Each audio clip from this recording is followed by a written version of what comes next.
There, Joel, what stood out to you? Well, Anna, this is Trump unconstrained, first and foremost. And clearly, he decided to get a lot off his chest. And, I've been going to UN General Assemblies, either working on them or outside and speaking and meeting with people or commenting, of course, as well. Like this morning, I've never seen a speech like this. This was bonkers. This was out of control. It made no strategic sense. It did not lay out a vision for how we're going to actually achieve our goals in a multilateral forum. It did not talk about the threats the United States faces and what we need to do to counter them. Apparently, the biggest threat now is renewable energy. That's our number one concern, not nuclear weapons or terrorism or China's encroachment in Asia or Russia's war against Ukraine. And so I found it incredibly damaging to America's standing in the world, damaging to our national security strategy, and damaging to how other countries are now going to deal with us, which means they're just going to move further and further away as this kind of communication and leadership continues. And at least we've learned it was a 55-minute speech that broke his own record of speeches to the UN General Assembly, railing against the UN, at the UN. He was hammering NATO over its handling of Russia. He criticized Europe for its handling of immigration, saying your countries are going to hell. Your thoughts on the tone and the message he gave in front of this audience? Right. Well, it kind of reminds me of when Castro used to address the UN. These long, rambling speeches, like a word salad, a stream of consciousness. Clearly, Trump is feeling more assertive in his second term. And he came in wanting to show that he's the peacemaker, mentioned the Nobel Prize several times, that he's really looking for it, and then American strength. And clearly, he has a lot of disdain for multilateral institutions. This we all knew. But instead of coming with a plan for reform, with ideas on how the U.S. can take the leadership role, he just kind of ranted at them. And the U.S. really has, under President Trump, diminished its once great leadership role at the United Nations. And let's be honest, the United Nations needs a lot of reform, Anna. You know this. And instead of helping drive that reform and drive the organization into the next 80 years, the theme this year is better together.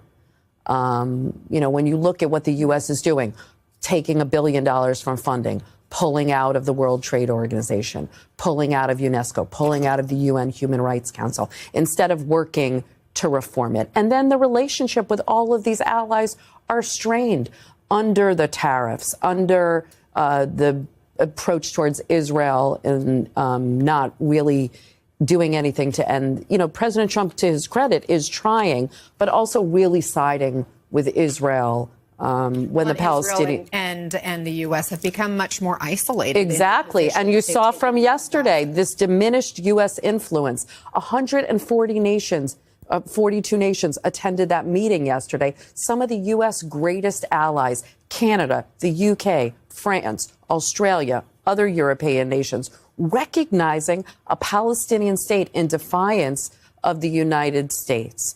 And so I think Trump comes here. He may have a lot of power and people are scared of him, but he doesn't have a lot of goodwill. And his leadership is not working to forge an end to some of these conflicts, even though, he does get credit for trying. But the tone was really, kind of tone deaf and not, America might have a lot of strength, but not a lot of respect right now. Joel, on Russia and Gaza, those are two of the major conflicts that he did address. Did you hear any new solutions or ideas? No, I heard lots of halfway promises of possible ideas that could potentially in some moment in the future become realized, right? I mean, that's how specific it was. And there was something that he mentioned also, I think is very important, that he likes to work with leaders who like him. So Vladimir Putin has been someone he's liked, right? But he hasn't gone anywhere with Vladimir Putin.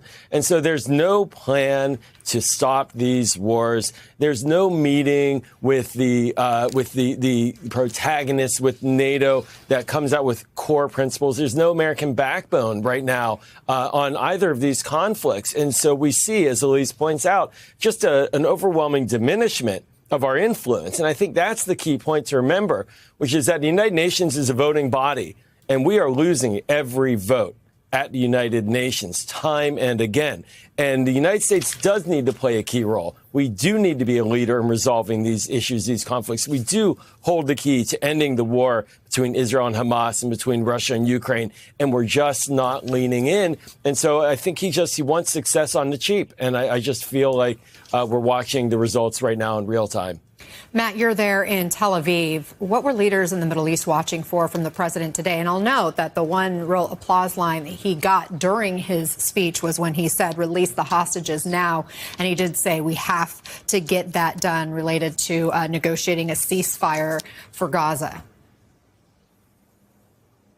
Yeah, I mean, he did make some comments about Gaza. He did say we need to end the war, and he did assail those countries who have said in the past couple of days that they will recognize a Palestinian state, joining about 75% of the countries represented in the United Nations. But Anna, there's still, as Joel was saying, as the rest of the guests were saying, there is a big Middle East-shaped hole in this speech. And, considering that the big headline of the week at the United Nations were these countries recognizing a Palestinian state, the president offered very little on that. And if you were looking for clues on the president's direction and his policy thinking, as Joel mentioned, you're not going to see anything of substance from what the president said today. Most of this was focused on domestic issues, boasting about accomplishments that happened domestically.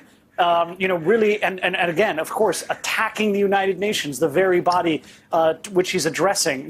This is a speech that he's given on the biggest stage in global diplomacy. This is the diplomacy Super Bowl, or more like the World Cup. And the fact is, the president had mostly comments about his domestic policy and didn't answer the questions even about Ukraine, about Gaza, about Israel, about Iran, that so many folks here in the Middle East were listening to try to see what he would say, whether he would come out with some sort of bombshell like the Trump Riviera plan that he came out with a couple of months ago that somehow is still kind of on the table in terms of people discussing it and in terms of action being taken within the State Department. We know that they're still holding out hope for this Trump Riviera plan. Now, he didn't mention any of the other endgame ideas that could be coming out of the Gaza Strip. He didn't lay any pressure on Israel to try to stop the fighting in the Gaza Strip, though he did call for the war to end. So, we didn't really get much from him on any of these important topics.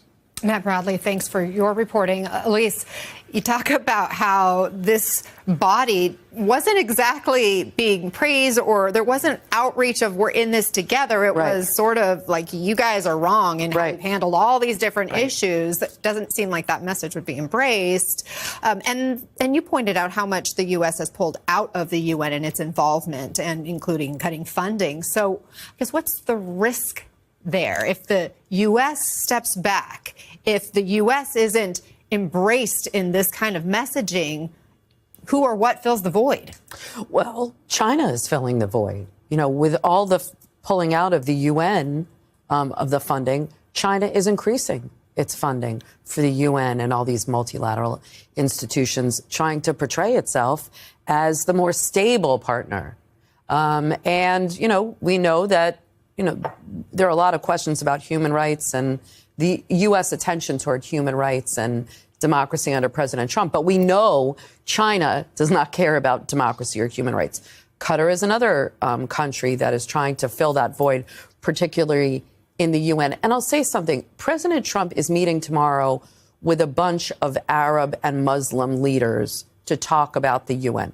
To talk about Gaza and the Palestinian question. He's going to get a mouthful, Anna. Last week, all these countries, all of the Arab and Muslim countries met together. Who was there? Iran, Turkey, Qatar, all of these countries. And Iran's not the boogeyman anymore. Iran's not the big, scary power in the region. It's Israel. And so the isolation that Israel is facing, along with the United States, those were the two countries that weren't there yesterday.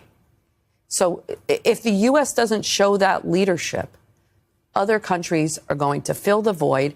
And now Israel is threatening to annex the West Bank in retaliation for this recognition conference yesterday, which is meaningless. I mean, look, the Palestinians deserve a state.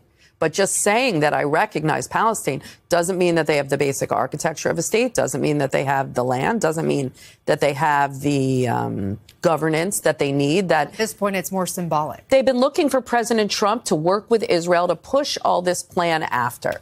But if Israel annexes the West Bank, as they're threatening and as a lot of countries are worried about, President Trump's going to have an even bigger problem on his hands, because the countries that are in the Abraham Accords, this deal with Israel that President Trump really pushed and gets credit for getting these countries to have a peace deal with Israel, they're going to pull out. And so Israel is undermining President Trump.